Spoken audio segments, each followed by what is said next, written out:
कहते हैं जहाँ चाह है वहाँ राह है। उस बांके बिहारी लड्डू गोपाल की महिमाएं अपार हैं। अगर आप उनकी तरफ अपनी उंगली बढ़ाते हैं, एक कदम चलते हैं, तो पूरा हाथ देकर वो आपको सहारा देते हैं। राधे राधे दोस्तों। लोगों के प्रसंग सुने और नैरेट भी किए अपने चैनल पे। आज ये सत्य प्रसंग ममता चौहान रुद्रपुर से है, और वो कोई और नहीं बल्कि सौभाग्य मेरा है। मेरा नाम ममता चौहान है, और जो सत्य प्रसंग मैं आपको सुनाने जा रही हूँ, ऐसी कई सत्य घटनाएं घटी हैं मेरे साथ वृंदावन की कुंज की गलियों में, और वो भी मात्र 3 दिन के अंदर। मैं वृंदावन होके आई हूँ हाल ही, कल ही, और मुझसे नहीं रहा गया अपने इस अनुभव को शेयर करने के लिए। तो हुआ कुछ यूँ, प्रोफेशनली मैं एक टीचर हूँ और स्कूल में पढ़ाती हूँ। अब बांके बिहारी लड्डू गोपाल के बारे में काफ़ी सुना था, मगर कभी ध्यान नहीं दिया कि पूजा पाठ भी करनी है, क्योंकि उत्तराखंड में अपने ही कई देवी देवता हैं जो हमसे हमारे इष्ट माने जाते हैं। मगर फिर भी किस हालातों में मैंने एक 80 रुपये के लड्डू गोपाल खरीदे और उनको घर पे रख लिया। जिस तरह से कहते हैं लड्डू गोपाल बहुत ज़्यादा भक्ति मांगते हैं, इस तरह से उनको प्राण प्रतिष्ठा करके पूजना, सेवा करना बहुत ही ज़्यादा चेतावनी भरा था।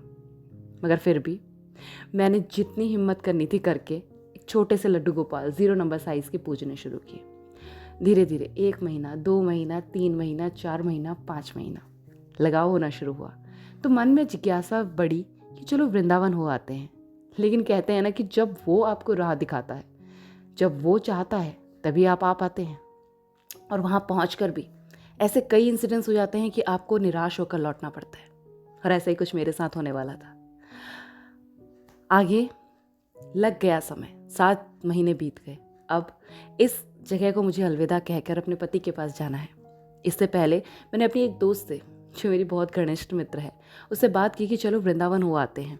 बच्चों के रिजल्ट आ गए थे 30 मार्च को, और हमने प्लान किया कि चलो 1 अप्रैल को हम लोग यहाँ से वृंदावन के लिए निकलेंगे।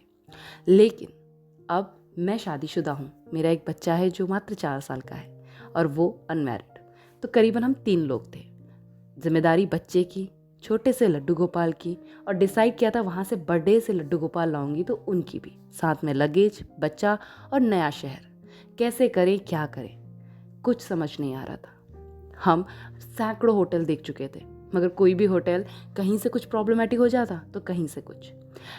हालांकि प्रॉब्लम क्या थी मैं आपको बताती हूँ।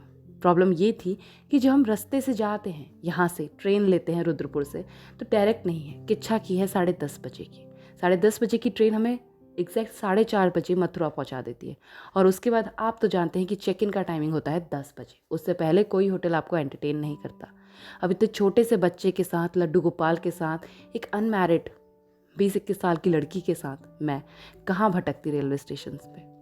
लेकिन फिर कहते हैं जहाँ ऊपर वाला आपके साथ हो तो फिर चिंता का कोई विषय नहीं, वो मुरलीधर चमत्कार करता है। और ऐसे ही कुछ मेरे साथ हुआ। सर्च करते करते करते करते मैंने पाया कि एक रिसॉर्ट है, जैसा कि उसने इच्छा रखी थी कि उसे रिसॉर्ट पे रुकना है मेरी मित्र को। तो मैंने उसे देखा, मुझे काफ़ी अच्छा लगा। मैंने फ़ोन घुमाया, बात की, बात करके ये बताया कि हमारी समस्या क्या है। उन्होंने कहा अगर रूम होगा तो मुझे देने में कोई आपत्ति नहीं है, और ना मैं उसका एक्स्ट्रा चार्ज करूँगा। और साथ ही जो जो कंडीशंस मैंने बताई उन पे वो खरे उतरे। बहुत ही ज़्यादा दिल प्रसन्न हुआ, क्योंकि पहले ही 5 से 6 होटलों पे बात कर चुके थे, लेकिन लोग अच्छे से बिहेव नहीं कर रहे थे।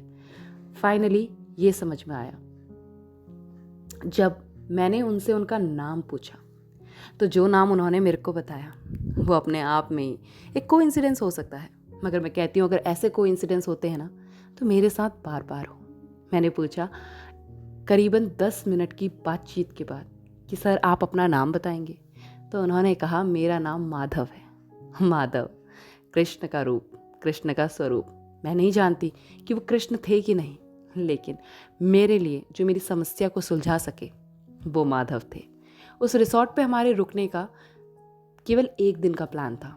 3 दिन की ट्रिप में 2 दिन हमें वृंदावन रुकना था, क्योंकि अधिकतर स्थल वहीं पे हैं घूमने वाले जो पास है।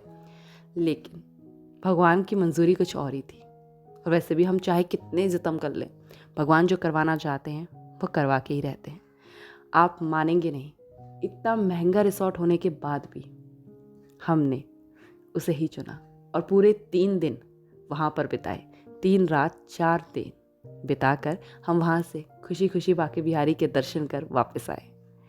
तो ये एक छोटा सा प्रसंग था जिसमें मुझे ये समझ में आया कि मेरे बांके बिहारी ने मेरे लिए रूम अरेंज करवाया, और इतना साफ़ सुथरा वो कमरा जिसमें बांके बिहारी भी रहे, लड्डू गोपाल भी रहे और हम भी रहे खुशी खुशी।